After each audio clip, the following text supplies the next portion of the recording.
बिस्मिल्लाहिर्रहमानिर्रहीम। नाज़रीन अस्सलाम वालेकुम। अव्हां ॾिसी रहिया आहियो शाहीन सिंध टीवी न्यूज़। हींअर Shaheen Sindh TV news studio तां असां अव्हां सां मुखातिब आहियां GR सलमान निज़ामाणी। मूंसां गॾु तशरीफ़ रखनि था सांगड़ जा मारूफ़ ऐं मशहूर बेताज बादशाह मज़ाहिया अदाकार रियाज़ राजू, ऐं ॿिए तरफ़ मूंसां गॾु तशरीफ़ रखे थो असांजे स्टूडियो में सिंध जो नामियारो नाले वारो एक्टर ऐं डायरेक्टर जनाब आशिक़ कहरी साहब। ॿिन्हिनि खे असां दिलि जी गहराइनि सां भलीकार चऊं था ऐं ईद मुबारकबाद तव्हांखे बि ॾियूं था, ऐं मुंहिंजे तमामु ॾिसंदड़ जेके नाज़रीन उन्हनि खे बि दिलि जी गहराइनि सां ईद मुबारकबाद हुजे ऐं असांजी ईद मुबारकबाद क़बूल पए। नाज़रीन अचो असां पंहिंजे प्रोग्राम जी शुरूआति कयूं था। माण्हू सभु न सुहिणा पखी सभु न हंज, कंहिं कंहिं माण्हू मंझि अचे बू बहार जी। नाज़रीन यकीनन ही मुंहिंजी सिंध धरती जा ही जेके अॼु नौजवान ही सिंध धरती जा ॼाया जेके मूं वटि मौजूदु आहिनि, ही असांजे सिंध जा असासा असांजा सरमाया आहिनि। इन्हनि जो एतिराम इज़त अदब करणु असां ते लाज़िम आहे ऐं गॾोगॾु इन्हनि जी पज़ीराई करण बि असांजी ज़िमेदारी थिए थी।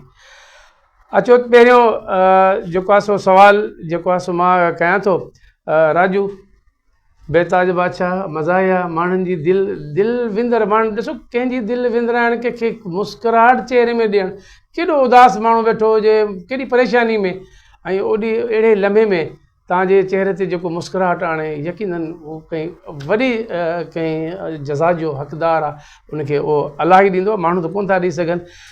सही राजू साहब, आपने किस सन से अपने करियर का आगाज़ किया और उसमें कौन कौन सी मुश्किलातें दरपेश आईं? पहले तो सबसे पहले तो आपको ईद मुबारक हो। खैर मुबारक। और हमारे चाहने वाले जो देखने वाले उनको हमारी तरफ से ईद मुबारक कबूल हो। हमारे साथ जो बैठा है आशिक़ कहरी साहब, उसको भी ईद मुबारक हो। खैर मुबारक। सबसे बड़ी बात है कि मैं कोई 15 साल की उम्र थी और मैंने ये शौक़ था, मूँगफलियाँ में बेचता था। उस ज़माने में गवर्नमेंट की बसें होती थी, मूँगफलियाँ बेचता था। बस वो मूँगफलियाँ बेचते बेचते अपुआ कलम में एक ड्रामे की शूटिंग हो रही थी, मैं भी ऐसे करके देखने चला गया। मेरे को बोला जा भाई तू मूँगफली बेच, तुम्हारा इतने की करना है? इतने की करना है, जा पाजा पजाता सही। फिर नासर अदीब सी एक मतलब डायरेक्टर साहब, उन्होंने आखे यार ये मुंडा बड़ा शौकीन है, इनू करैक्टर दियो। फिर से पहला मेरा ड्रामा नसीब जा अगे तेरे सैन उन्होंने आख्या यार ट्राई तो कर लो।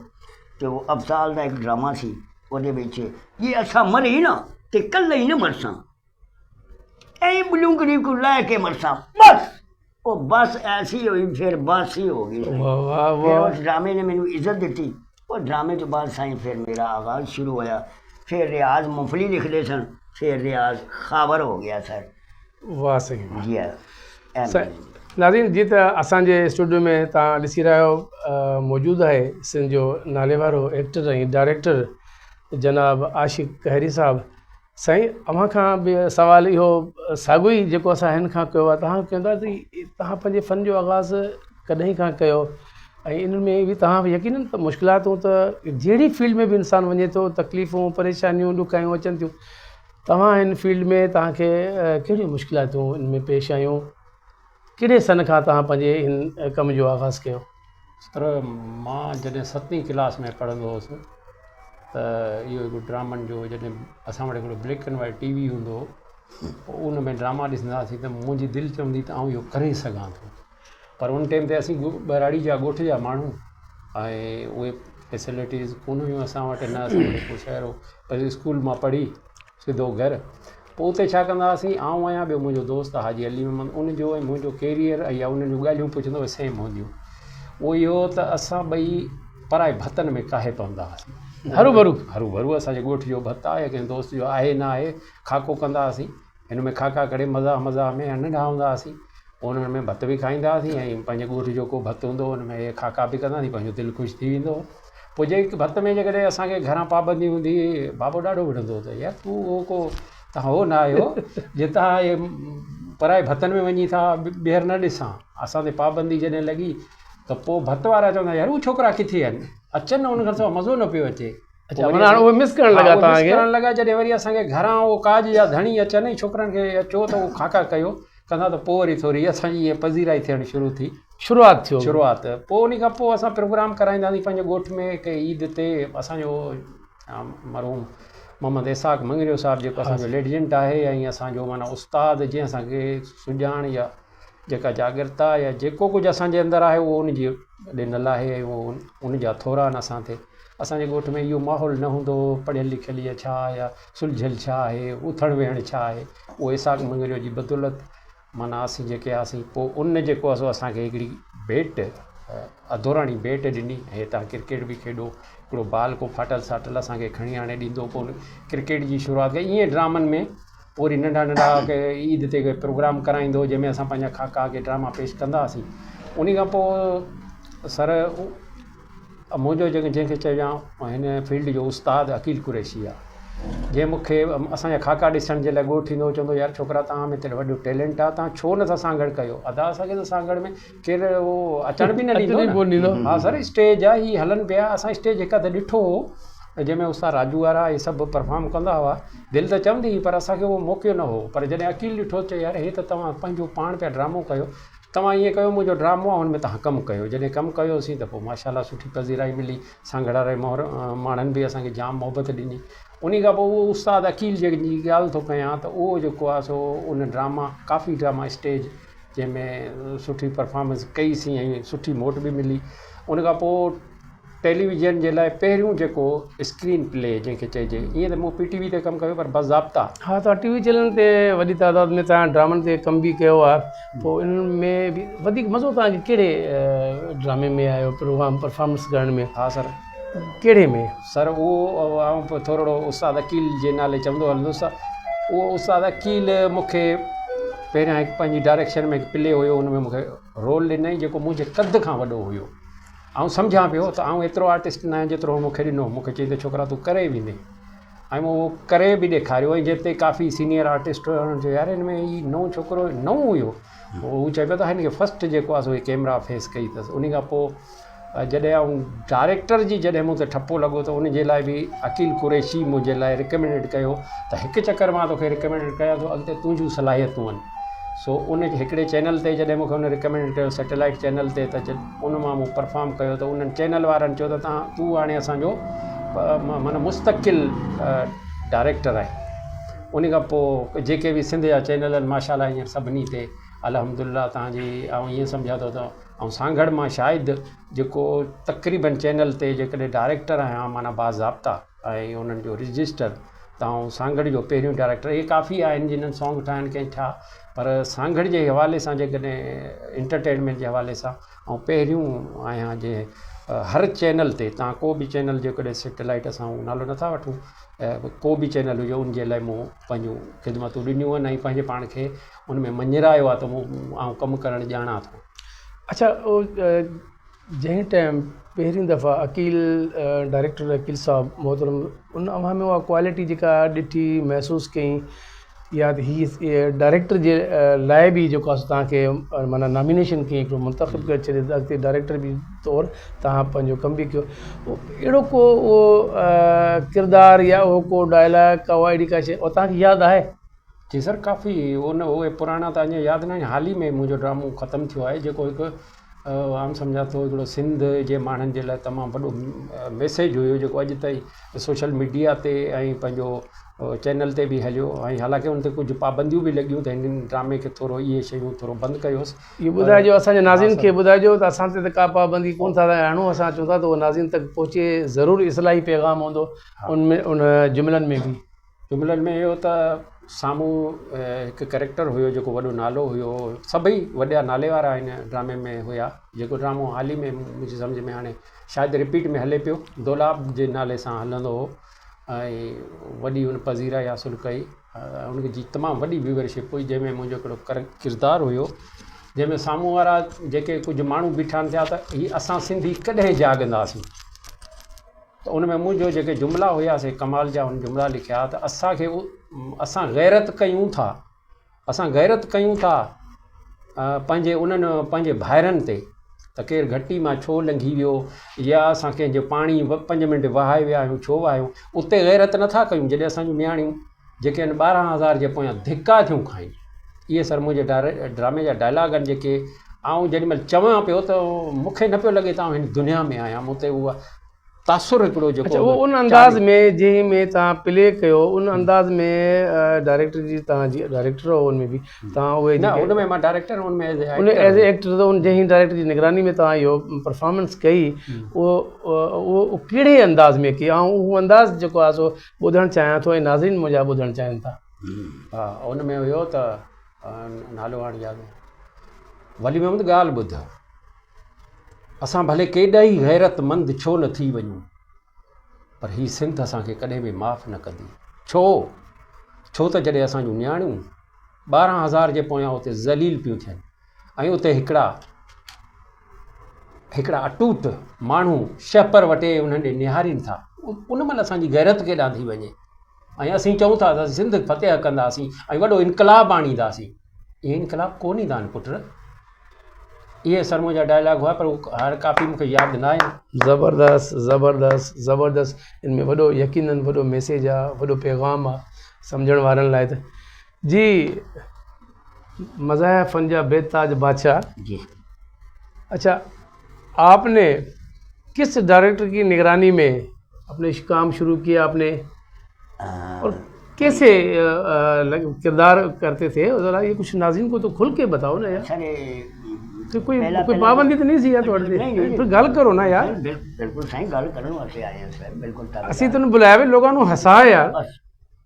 ਉਹ ਲੋਕ ਵੈਸੇ ਈਦ ਦੇ ਕਰਕੇ ਹੱਸ ਹੱਸ ਕੇ ਅੱਧੇ ਖਰਚਾ ਬਹੁਤ ਹੋ ਗਿਆ ਹੈ ਮਹਿੰਗਾਈ ਬੜੀ ਹੋ ਗਈ ਹੈ ਸਹੀ ਹੱਸੇ ਪਏ ਨੇ हंसे पे ने फंसे पे ने फंसे भी पे ने। अच्छा आप मुंह ज़्यादा खोलते हो कभी कभी परस का भी मुंह खोल लिया करो। अच्छा जी सबसे पहले तो वो मेरा जो ड्रामा था नासिर साहब के साथ काम किया फिर अनीस सागर साहब के साथ काम किया मोहम्मद खान वसान के साथ। हाँ ज़्यादा तौर जो था वो हमारा अकील कुरैशी साहब जो है उनको तो जुनून था ना सही वो तो बहुत काम ड्रामों में काम करवाते थे तो उनके साथ भी काम किया। अल्लाह पाक का ये बड़ा शुक्र है कि जो भी डायरेक्टर आए उन्होंने हमारी बहुत इज़्ज़त की क्योंकि एक गरीब तबका था तो लोग बोलते हैं कि ये तो पैसे भी नहीं लेंदा कि काम भी चंगा करता इनू दबी रखो सही मैनू ज़्यादातर दबले सा। फिर अकील कुरैशी की भी बड़ी मेहरबानी है उन्होंने उस टाइम सिंध टीवी नवा आया सी आफत ओढ़ मिस्टर संडे मिस्टर मंडे मवाली नंबर 1 नादर खान फिल्म पूरी दुनिया पुलिस के सब ख़बर आहे ऐं हिननि में साईं मूंखे कमु ॾिनई पोइ उन महिल मीडिया जो ही दौर न हो ही दौर कोन हो ही हींअर दौर इन करे हर माण्हू हींअर कामयाबु आहे उन महिल अगरि ही दौर ओॾी महिल हुजे यार त पोइ पाण अले किथे हुजे मां उते ई हुई यार होना किथे जी और जाना किथे जी अल्लाह का शुक्र है बड़ा अच्छा काम चलिया। ਉਹਦੇ ਵਿੱਚ ਇੱਕ ਮੇਰਾ ਡਰਾਮਾ ਸੀ ਸਟੇਜ ਦਾ ਅਕੀਲ ਕੁਰੈਸ਼ੀ ਦਾ ਬੁੱਢਾਬਾਜ਼ੀ ਲੈ ਗਿਆ ਬੁੱਢਾਬਾਜ਼ੀ ਲੈ ਗਿਆ ਬੁੱਢਾਬਾਜ਼ੀ ਲੈ ਗਿਆ। DSP ਬਰੋਈ ਸਾਹਿਬ ਵੀ ਬੈਠੇ ਹੋਏ ਸਨ ਉਹਨਾਂ ਨੇ ਉਸ ਜ਼ਮਾਨੇ 'ਚ ਸਾਨੂੰ 20,000 ਰੁਪਏ ਇਨਾਮ ਦਿੱਤਾ ਸੀ। ਬੁੱਢਾਬਾਜ਼ੀ ਲੈ ਗਿਆ ਦੇ ਵਿੱਚ ਕੋਈ ਕਰੈਕਟਰ ਮਿਲਿਆ ਉਹੋ ਜਿਹਾ ਸੀ ਜਿਹਦੇ 'ਚ ਮੈਨੂੰ ਜ਼ਿਆਦਾ ਇੱਜ਼ਤ ਮਿਲੀ ਬਹੁਤ ਅੱਛਾ ਡਾਇਲੌਗ ਸੀ ਉਹਦੇ ਵਿੱਚ। ਕਿਹੜਾ ਡਾਇਲੌਗ ਉਹ ਡਾਇਲੌਗ ਕੋਈ ਨਾਜ਼ਰੀਨ ਨੂੰ ਤੁਸੀਂ ਸਾਡੇ ਉਹਨਾਂ ਨੂੰ वो जी मेरे 2 पुत्र होंगे 2 मेरे बेटे होते हैं जी और मैं बाप का करैक्टर करता हूँ तो मेरे बच्चे स्टेज पे जाके कहते हैं साडा अब्बा जिंदाबाद साडा प्यो जिंदाबाद। मैं कहा बस करो पुत्रो कि नज़र न लग जाए। अच्छा वो इतने सानू लिया के बेस्ट करवाते नहीं तड़का ला के वो जो मालकियाँ नहीं होती ना घर की हाँ वो बेइज्जती कर रही होती है अपनी नौकर की। मैं समझता हूँ कि हम इनसे गए हैं रिश्ता लेने के लिए हमारी बेइज्जती करी। वो कहनी नहीं जी मैंने वो आपको नहीं कहा वो हमारा नौकर है ना भोला मैं उसे कह रही थी। मैं कहा कोई गल नहीं एक दफ़ा थोड़ी साड़ी रिश्तेदारी होती असी नहीं बदले लिया गए वो तड़का ला के चाहे अल्लाह मैं मर जाऊँ आप रिश्ता लैने होर असी झांबे का तेल लैन आया वो भी तड़का ला के। फिर यह मेरा करैक्टर सी बड़ा अच्छा ड्रामा सी बुढ़ाबाजी है बुढ़ाबाजी ले गया। अच्छा गांव की गोरी में भी आपने काम किया था? हाँ जी सर वो तो नजमा काविश थी उसमें। नजमा काविश क्या बात वो तो बेचारियां गल गई होंगियां तो तू तो जदा जवान लगे सर 65 साल उम्र च रिटायर हो गया सही हूँ कागजात च रिटायर हाँ। नजमा काविश से मेरा ख्याल है बैरून मुल्क उत्थे जाके रही है। सब तो बड़ी गल है कि मैनू जिन्ना सिंधी ड्रामे च काम करन दा जुनून और शौक आ मैनू सब तो ज़्यादा सिंध टीवी वालिया ने और सिंधी चैनल वालिया ने और सिंधी ड्रामे वालिया ने सब तो ज़्यादा मैनू अवार्ड जड़े मिले आ वो सिंध लेवल के हिसाब से सिंधी ड्रामिया की वजह नाल ज़्यादा मिले है। और मैं सांगड़ ज़िले का वो खुशनसीब पंजाबी अदाकार हाँ जिन्हें सिंधी जबान सब तो ज़्यादा अवार्ड ले। और वो भी खुशनसीबी है कि मुस्तफा कुरैशी ने मैनू अपने हाथ नाल अकील कुरैशी ने दवाया अवार्ड। और सांगड़ ज़िले का पहला आदमी जिन्होंने मुस्तफा कुरैशी ने अपने आप नाल अवार्ड दिता साढ़े उत्थे। इस तो ज़्यादा मैनू और कोई खुशी नहीं। वाह से वाह, ज़बरदस्त ज़बरदस्त। ये आपका अपनी मेहनत है, आपकी लगन है, तब अल्लाह ने इतना रुतबा दिया, आपको इतनी इज़्ज़त दी। सही जनाब आशिक़ कहरी साहब, अवां खां सवाल इहो था पुछूं, असांजे नाज़रीन खे ॿुधायो, अवां हर क़िस्म जा रोल यकीनन कया हूंदा। ज़ाहिर आहे स्टेज जी दुनिया आहे, चैनल जी दुनिया आहे, ऐं मुख़्तलिफ़ रोल तव्हांजे साम्हूं आया हूंदा, तव्हां स्टेज ते बि कया हूंदा ऐं टीवी चैनल ते बि कया हूंदा। सभ खां वधीक ॾुखियो रोल कहिड़ो लॻो ऐं कंहिंजी डायरेक्शन में? सर काफ़ी रोल जेके हींअर त टेलीविज़न जो दौरु आहे, पर जेकॾहिं स्टेज ते अचूं था त स्टेज ते उस्ताद अकील कुरैशी जो हिकिड़ो ड्रामो हुयो, उन में मूंखे हिकिड़ो तमामु ज़बरदस्त करेक्टर ॾिनो। उहो मुंहिंजे ख़्याल में हिकु ईअं सम्झो हिकिड़ो भाॼी वारो हुयो जेको मतिलबु ड्रामो उर्दू हुयो। जी जी। हुनमें रांगड़ी टाइप ते जेको ॻाल्हाईंदो आहे, भाॼी वारो ईंदो आहे। त ॾुखियो मां मुराद मुंहिंजे लाइ उहा ज़बान जेका हुई, चवंदा त जंहिं एक्टर उहो आहे जंहिंखे पंहिंजी ज़बान ते उबूर हुजे, एक्टिंग उहा आहे। ऐं बाक़ी त पोइ रुगो फेस खे हेॾा होॾा करिणो आहे। त मूंखे उन ज़बान ते एतिरो उबूर न हुयो जेको पान वात में रखे थो ऐं उन खां पोइ उनजो हिकिड़ो लहजो ॿियो ठहे थो। छो त आउं जेको शुरूआति खां वठी जॾहिं अकील कुरैशी खां वठी माना शुरूआती जेको दौरु हुयो जवानी वारो, त उन में आउं मिमीगिरी, मूंखे चाहे कहिड़ो बि आर्टिस्ट हूंदो हुओ मिमीगिरी करे वेंदो हुउसि या उनजी नक़ल आउं कंदो हुउसि। पोइ वकील जो त इहो तूं कंदे, ऐं जो उस्ताद मूंखां हीअ कोन्ह थींदो, हीअ ज़बान बि आहे ऐं सिंधी ज़बान उर्दू ॻाल्हाई वेंदुसि, पर हे कहिड़ो रांगड़ी टाइप ते आहे। त पोइ चई न इहो त तूं ई कंदे। पोइ जॾहिं मां हुनजी मूंखां रिहर्सल वरितईं त मूंखे चई बसि हिन खां वधीक ॿियो भलो केरु कंदो। त हुन में हूंदो आहे त उहो ॿियो हूंदो, ॿियो वरी खीर वारो सिंधी हूंदो आहे, त उन में माना लहजो इहो त र भैया र मारी सब्ज़ी ना बिकी तो थारो खीर बि बिचड़ कोन ॾिया। माना मुंहिंजे लाइ चैलेंजिंग हुयो सर। मां हिकिड़ो सिंधी ठेठि पान वात में रखिणो हुयो, भाॼी हथ में आहे ऐं हुनमें मुंहिंजो मूंखे उहो गेटअप बि ईअं पियो लॻे त रांगड़ आहे, ईअं जेको सब्ज़ी खपाईंदो आहे, उहो इहो मूंखे मुंहिंजे लाइ स्टेज लाइ हिकिड़ो चैलेंज हुयो। अच्छा, अवां स्टेज ते परफॉर्मेंस करण ते ऐं टीवी परफॉर्मेंस में परफॉर्मेंस कयो, इन ॿिन्हिनि में तव्हांखे फ़र्क़ु महसूसु थींदो हूंदो? सर स्टेज ॿी शइ आहे, टीवी ते अदाकारी बिल्कुलु सर। स्टेज जेको आहे न, स्टेज ते तव्हां लाइव परफॉर्मेंस आहे, कहिड़ा कैरेक्टर बीठा आहिनि थिया। ऐं जेको टेलीविज़न आहे उन में जेकॾहिं हिकिड़ो तव्हां ॾिसंदो मास्टर में ॿ टे कैरेक्टर बीठा आहिनि, पर जेॾी महिल हिकिड़ो वेझो कैमरा अचे थो सोलो में, उन महिल कैरेक्टर त हूंदा ई न आहिनि। उन महिल उहो दिमाग़ जी एक्टिंग आहे ऐं तव्हांखे इहा ख़बर हुअणु खपे त फलाणो कैरेक्टर किथे बीठल आहे। उहो तव्हांखे उहो हुजे त उन ॾे तव्हां लुक ॾेई छा था ॻाल्हायो। हिकिड़ो ख़ाली दीवार ॾे निहारे ॻाल्हाइणु ऐं एक्टर सां मुखातिब थी ॻाल्हाइणु, इहो त फ़र्क़ु आहे। ऐं पोइ जॾहिं टेलीविज़न वारो नशो आहे हिकिड़ो, जॾहिं नशो अची वञे थो त तव्हांजे अॻियां केर बि न हुजे, तव्हांजी एक्टिंग जेका आहे न उहा पाण ई ज़ाहिर थींदी आहे। वाह साईं वाह, इन में को शक कोन्हे को। माना इन्हनि में ॿिन्हिनि में इहो फ़र्क़ु महसूसु थो। ऐं स्टेज ते तव्हां जंहिं महिल अचो था, उहो तव्हांजे साम्हूं जेको तव्हां पंहिंजो रोल प्ले कयो था, ओॾी महिल त ऑडियंस तव्हांजे साम्हूं आहे। बिल्कुलु सर, बिल्कुलु लाइव। ओॾी महिल त हू त माना सम्झो कि त एज़ लाइव तव्हां साम्हूं आहियो सर। उते ई जेका आहे न, तव्हां भलो पिया कयो तॾहिं बि तव्हांखे साम्हूं ख़बर पवंदी, तव्हां भलो पियो कया, जेकॾहिं ख़राबु पिया कयो तॾहिं बि साम्हूं मिलंदो, ख़बर थी पवे। पर टीवी ते जेको आहे, तो जॾहिं एडिट थिए, उन में म्यूज़िक लॻे, सभु शइ थी करे ऑन एयर जॾहिं थींदो आहे, तॾहिं वञी ख़बर पवंदी आहे त मूं छा कमु कयो आहे। माना जस्ट परफॉर्मेंस फस्ट जेका तव्हांखे अगरि तव्हांजे कम जी कारकर्दगी जी ईअं चई सघूं था, तव्हांखे अगरि उनजी ख़बर पइजे थी त स्टेज जे प्रोग्राम ते तव्हांखे फौरी तौर ते तव्हांखे ख़बर पइजी वञे त असांजो किरदारु कीअं वियो। हा, उन में तव्हां जेको आहे न खुलिया आहियो, खुलियो मैदान आहे तव्हांजे अॻियां। हाणे तव्हांजी परफॉर्मेंस आहे, तव्हांखे रिहर्सल करे माण्हू महिनत करे थो, ऐं उहो महिनत करे जॾहिं तव्हां स्टेज ते चढ़ो था त तव्हांजी दिलि में इहो ई हूंदो त आउं पंहिंजी परफॉर्मेंस ते पूरो लहां। हुते उस्तादु सख़्ती कंदो, पर हाणे स्टेज आहे, हाणे उते तव्हां मर्ज़ी जा मालिक आहियो। उस्तादु तव्हांखे न चवंदो तव्हां ग़लति पिया चओ या सही पिया चओ, तव्हां उते तव्हांखे परफॉर्मेंस करणी आहे, त उहो स्टेज हिकिड़ो मतिलबु भई जेको बि स्टेज ते चढ़ियो हूंदो असल एक्टिंग उतां खां ख़बर थी पवे त उन में केतिरी एक्टिंग आहे।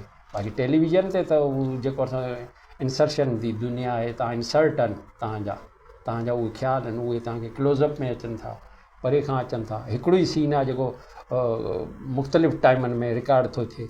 हाणे सवेरे तव्हांजो मूड कुझु हुयो, वरी दोस्त अहिड़ा हूंदा आहिनि जो मज़ाक थी, उते तव्हां सीरियस हो, तव्हांखे रोइणो आहे, पर हाणे थोरी देरि खां पोइ तव्हां मज़ाक खां पोइ जेॾी महिल वरी क्यू थिए थो त यकीन ॼाणियो त उहो माहौल ऑटोमेटिक अची थो वञे।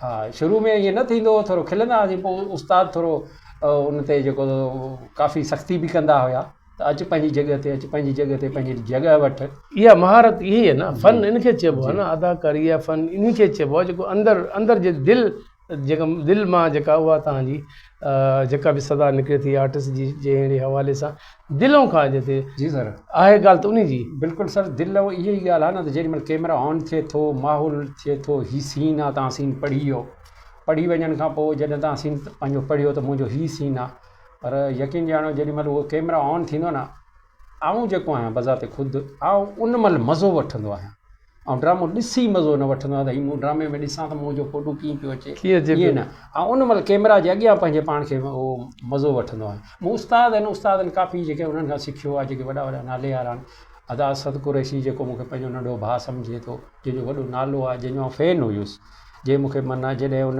ख़बर पियसि त हीउ मुंहिंजो फैन आहे ऐं गॾु कमु कयूं पिया, तेॾी महिल मूंखे चए तूं मुंहिंजो भली फैन हुजे, पर अॼु ॾींहं खां वठी तूं मुंहिंजो नंढड़ो भाउ आहीं, ऐं उहो मूंखे पंहिंजी सिखिया जेतिरी जेॾी महिल टाइम मिलंदो त उहो मूंखे पंहिंजा जेके कई शयूं सम्झाइण जी कंदो त तूं अॻिते हली डायरेक्टर थींदे, हुन सां ही शयूं आहिनि।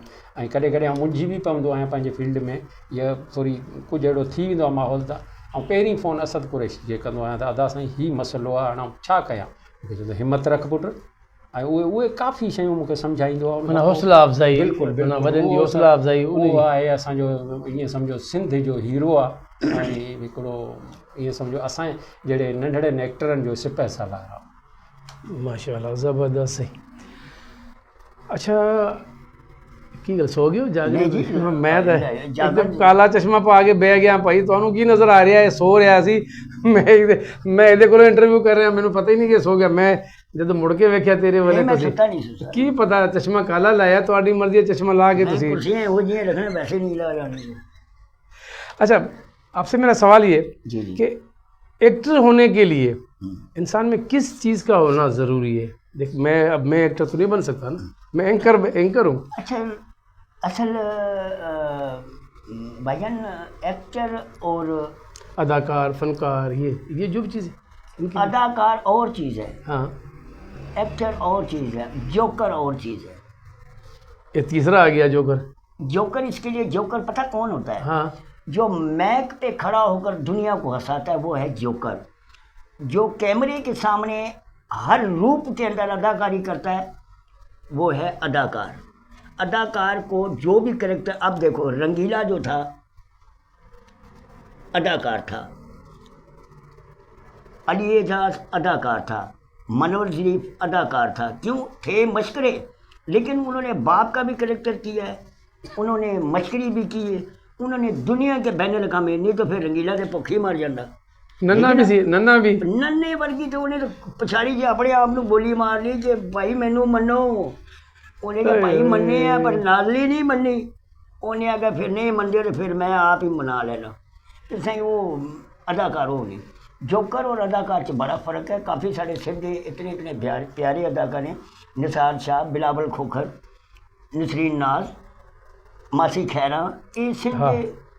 फिर उस तो इलावा साडा हुण अल्लाह नूं जन्नत की जगह ते फौत हो गए ने, उन्होंने मैंने अवार्ड भी दिता सी, शहबाज दुरानी, पछतो फिल्म काम किया उन्होंने, लेकिन पछाड़ी च सिंध की बड़ी खिदमत की उन्होंने, सिंधी ड्रामे नूं बड़ी इज्जत थी। बाकी सिंधी ड्रामिया के अदाकार मैनू दिलो जान नाल बड़े पसंद हैं, क्योंकि मैनू आप भी सिंधी ड्रामे काम करने का सब तो ज़्यादा शौक होता सी।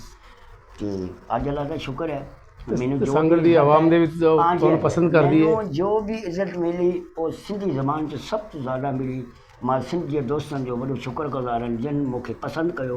अल्लाह उन दोस्तन की भी आबाद रखे। ऐं काफ़ी मुंहिंजा दोस्त हैं।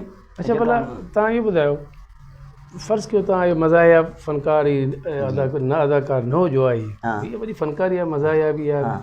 इहे न हुजो आहे पोइ तव्हां छा हुजो आहे पर कंहिं पोइ होटल ते कमु कयूं मां जेकॾहिं मां ॼणी त फिर अदाकारी न के बचे पे हैं सही नहीं तो फिर यही कुछ नहीं होना थी अदाकार ना होते तो फिर कुछ ना कुछ तो होता ही ना ਕੀ ਹੁੰਦਾ ਮਤਲਬ कोई भाई जा कोई रक्षा चला लेने जा कोई टांगा घोड़ा रख लेंगे फिर यही ਤੇ ਰਕਸ਼ੇ ਦੇ ਪਿੱਛੇ ਕੀ ਸ਼ਾਇਰ ਕੀ ਲਿਖਦਾ ਫਿਰ ਕਿਹੜਾ ਸ਼ਾਇਰ मैं लिख रहा कि रक्षे के पीछे हाँ। लोगों ने तो लिखा है कि माँ की दुआ जन्नत की हवा हाँ। ते मैं पीछे लगना प्यो की बदुआ जा पुत्र रक्षे ही चला फिर साढ़े नाल ऐ होना सी ਅੱਛਾ ਮਤਲਬ ਇਹ ਤੁਹਾਡਾ ਤਜਰਬਾ ਇਹੀ ਹੈ जी अल्लाह का शुक्र है बड़ा तजर्बा है जेड़े प्यो के पिछे ने ना वो रक्षे ही लिखवा लेंगे ना माँ की दुआ कि जन्नत की हवा कि प्यो की फिर दुआ केड़ी है कि जा पुत्र फिर रक्षे ही चला नहीं ज़ाहिर बाप की माँ की दुआ के साथ बाप की दुआ भी होती है लेकिन अक्सर जो लिखते हैं कि भाई माँ की दुआ क्योंकि बाप तो बगैर अब्बे नूं ते पसंद ही नहीं करते अम्मा अम्मा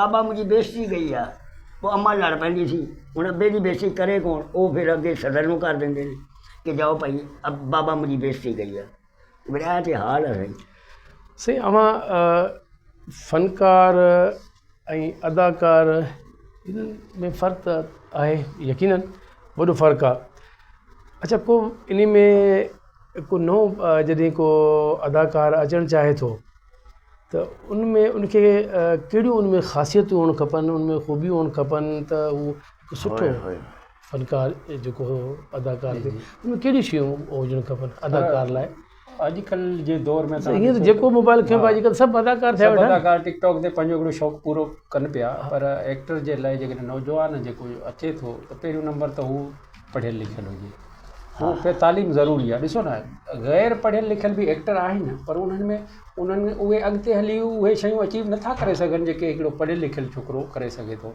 हिकिड़ो त हुनजो पढ़ियलु लिखियलु हुजे उन खां पोइ गुड लुकिंग हुजे ऐं तव्हां पे जीअं राजू भाउ खां सुवालु कयो त एक्टर में कहिड़ियूं क्वालिटियूं हुजनि त सभ खां पहिरीं इंसानु भलो हुअणु खपे जेकॾहिं इंसानु भलो आहे त उहो एक्टर भलो आहे कई ईअं हूंदा आहिनि जेके इंसान भला न आहिनि एक्टर भला आहिनि त उहे बि कम जा न आहिनि एक्टर भले ई भलो केॾो ई हुजे पर जेकॾहिं इंसानु भलो न आहे त उहो उनजी लाइ थोरो एतिरो फ़ासिलो उहो न क्रॉस करे सघंदो पहिरियों नंबर इंसानु भलो हुअणु खपे ऐं जेकॾहिं नौजवान आहे त गुड लुकिंग हुजे जेकॾहिं गुड लुकिंग न आहे त हुनमें जेकॾहिं इहो जेको शौक़ु आहे उनजो जुनून हुजेसि त आउं इहा शइ करे सघां थो ऐं थोरो घणे जेकॾहिं उस्ताद हुनखे ॿुधाइनि था त उन ॻाल्हि खे सम्झे न करे त उस्ताद खे कुझु ॾींहं कुझु अहिड़ा माण्हू बि आहिनि जिन्हनि खे असां इंट्रोड्यूस बि करायो काफ़ी माण्हू अहिड़ा आहिनि जिन्हनि खे कुझु तव्हां कुझु सेखारींदो तव्हां हिन स्टूडियो में वेही तव्हांजा असिस्टेंट हूंदा के नंढा हूंदा तव्हां उन्हनि खे तव्हां सहाफ़त बि सेखारींदा हूंदो कई हूंदा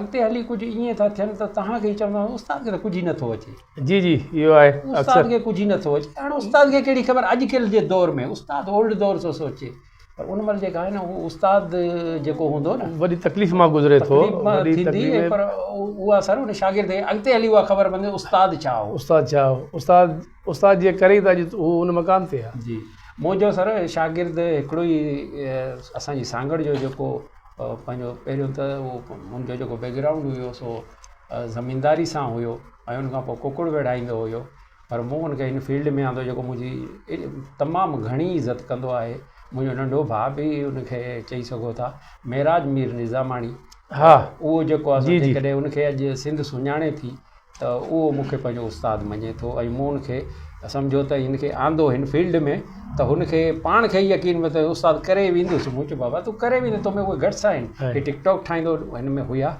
ऐं हिन पंहिंजे पाण खे मञरायो ऐं असां चयो त जेकॾहिं हिन हिकिड़े अहिड़ी दादलो ॿार आहे ॿाहिरि वञी न पर हिन बाक़ाइदे ॿाहिरि वञी काफ़ी परे परे ताईं इहे ड्रामा जॾहिं हिनखे मिलिया हर जाइ ते हलियो तकलीफ़ुनि में बि तकलीफ़ुनि में हिन पंहिंजे पाण खे मञरायो ऐं अॼु हुनखे पूरी सिंध सुञाणे थी सर अच्छा अवां जेतिरी महिनत ऐं ख़िदमत पंहिंजी हिन फील्ड में ही सांगड़ जी आवाम जे लाइ कई आहे जेको तव्हां सिंध ऐं पूरे मुल्क में तव्हांजी इज़त आहे अलाह साईं तव्हांखे इहो मान रुतबो नालो ॾिनो आहे तव्हांखे आवाम मां एतिरी परफॉर्मेंस एतिरी मोट तव्हांखे उहा मिले थी तव्हां छा था महसूसु कयो तव्हांखे मिले थी एतिरी मोट सर सांगड़ जा माण्हू त कुझु परसेंट चई सघूं था 5% ईअं सम्झो त माण्हू को मिले थो त उहो चए थो त हा तव्हां कमु कयो पिया ऐं सुठो पिया कयो। जेके वरी कुझु हिन फील्ड सां वाबस्ता आहिनि त उन्हनि खे ख़बर आहे। पर जेकॾहिं तव्हां नवाब शाह खां हिन पासे टुपंदो न, जेकॾहिं असीं कंहिं ड्रामे जे लाइ वञूं था, उते जेका माण्हू इज़त ॾियनि था न, उत्तर साइड, उत्तर सिंध, ऐं ईअं त काफ़ी जॻहियुनि ते जेकॾहिं ड्रामा हलनि था त उन में पज़ीराई मिले थी। जेकॾहिं असांखे इहो ई अवॉर्ड इहो थो मिले की कलंदर लाल शहबाज़ ते वञूं था त उते जेके पब्लिक गॾु थी थिए ऐं सेल्फी जे लाइ बीहनि था, लतीफ़ सरकार ते वञूं था उते असांखे माण्हू मान रुतबो मिले हा थो। बिल्कुलु सर, उते असांजूं अमड़ियूं जेके भेणूं न्याणियूं उहे असां सां जेॾी महिल अची कंदियूं आहिनि त चाचा फलाणा तूं फलाणे ड्रामे में हुए, ऐं उन्हनि खे जेॾी महिल मथे ते हथु रखी मिलूं था बसि दिलि ख़ुशि थी वेंदी आहे। त असांजो एवॉर्ड उहो ई आहे। ज़बरदस्त। अच्छा, आख़िर में तव्हां असांजे ॾिसंदड़ नाज़रीन खे तव्हां कहिड़ो पैगाम ॾियणु चाहींदो? ऐं सभु खां पहिरीं त हिकिड़ो ईद जी ख़ुशियुनि में तव्हां पाण अलाह साईं तव्हांखे ख़ुशि रखे, पर पाड़े वारा जेके ग़रीब गुरबा हूंदा उन्हनि जो बि ख़्यालु रखंदा कयो, पंहिंजी ख़ुशियुनि में उन्हनि खे बि शामिलु कंदा कयो। थोरो गौर सां ॾिसंदा कयो त छा उन ग़रीब जेके नंढड़ा आहिनि उनजे पेरनि में जुती आहे या उन्हनि कुझु सुठो वॻो पातो आहे। जेकॾहिं न त तव्हां उन्हनि जी हेल्प कंदो त अलाह साईं तव्हांखे अञा उन खां वधीक ॾींदो। मुंहिंजी इहा ई आहे त तव्हां पंहिंजे जेके पाड़े जा ग़रीब गुरबा आहिनि परे न वञो, सिर्फ़ु पंहिंजे पाड़े वारा जेके ग़रीब गुरबा आहिनि उन्हनि जी हेल्प कंदा कयो। ऐं जेके नौजवान अचणु चाहिनि था हिन फील्ड में, तव्हां उन्हनि जी सपोर्ट लाइ का ख़ातिरी का यकीन दयानी ॾियारियो था? साईं सांगड़ में असांजी हिकिड़ी तंज़ीम आहे सफ़ा नाले सां, जंहिंमें असांजा काफ़ी मेंबर बि आहिनि। असां सभिनी खे उन में वेलकम बि चवंदा आहियूं, तव्हां अचो ऐं असां सां बांह ॿेली थियो ऐं तव्हां असांजा हिसा आहियो। पर अॼुकल्ह जे नौजवान जेको आहे न उहो शॉर्टकट ॻोल्हे थो। सर हे फील्ड जेका आहे न शॉर्टकट न आहे, शॉर्टकट हिन में तव्हांखे टाइम खपंदो, टाइम जे लाइ तव्हांखे नंढिड़ो करेक्टर मिलंदो। पर तव्हांखे हिकिड़े चकर नंढिड़ो मिले थो त ॿिए चकर उहो सम्झे थो त मूंखे सुपरस्टार आहे, मूंखे उहो पहिरें जेके जोड़ जो एक्टर आहे उन सां गॾु मूंखे एंट्री थींदी। त ईअं न आहे, तव्हां हुन मां सिखो, ॾिसो पंहिंजे पाण खे। सर असां जेके हुआसीं त असां त महिनत करे स्टेज ते पंहिंजा कुर्सियूं बि खणंदा हुआसीं, स्टेज ते ॻोठ में वञी पंहिंजो हणंदा हुआसीं, शामाना हणी ऐं उते छटकारूं कंदा हुआसीं। शाम जो वरी उहो तव्हांखे ख़ुदि करणा हूंदा? बिल्कुलु सर, पाण करणा हूंदा। हींअर वारनि खे ईअं सम्झो त प्लेट में खणी पिया ॾियूं, त उन्हनि खे क़दुरु ओतिरो घटि आहे। या अचनि था त असां उन्हनि खे सभिनी खे सांगड़ जे लाइ त असांजा दर खुलिया पिया आहिनि, असांजी पूरी तंज़ीम जा दर खुलियल आहिनि। जेको बि दोस्त अगरि हिन फील्ड जो शौक़ीन आहे त ईअं न आहे त उहो मेल फीमेल बि एक्टर जेकॾहिं आहिनि। असां वटि हिकिड़ी सांगड़ जी बि फीमेल आहे जेका असां वटि असांजे काफ़ी ड्रामनि में कमु कयो अथसि, जेका एज़ ए हिकिड़ो टीचर बि आहे पर असांजे ड्रामनि में। पर हू जेकॾहिं असांजे ड्रामनि में या असांजी तंज़ीम में अची वेंदी आहे त हुनखे असां सभिनी खे ईअं लॻंदो आहे त उहा असांजी हिकिड़ी मर्द मेंबर आहे, ईअं फीमेल मेंबर न आहे। इन मां तव्हां असांजी तंज़ीम खे कॾहिं तव्हांजी जेका न्यूज़ जेका आहे कॾहिं असांखे विज़िट करे त उन में जॾहिं असांजी मीटिंग थींदी आहे त तव्हांखे तमामु घणो मज़ो ईंदो। सो फीमेल बि जेकॾहिं का असां ॾे ईंदी त असांजे लाइ उहा असांजी औलाद वांगुरु हूंदी। असां उनखे उहो ई उनखे अॻिते जेतिरी उन में टैलेंट हूंदो उन कोशिशि कंदासीं।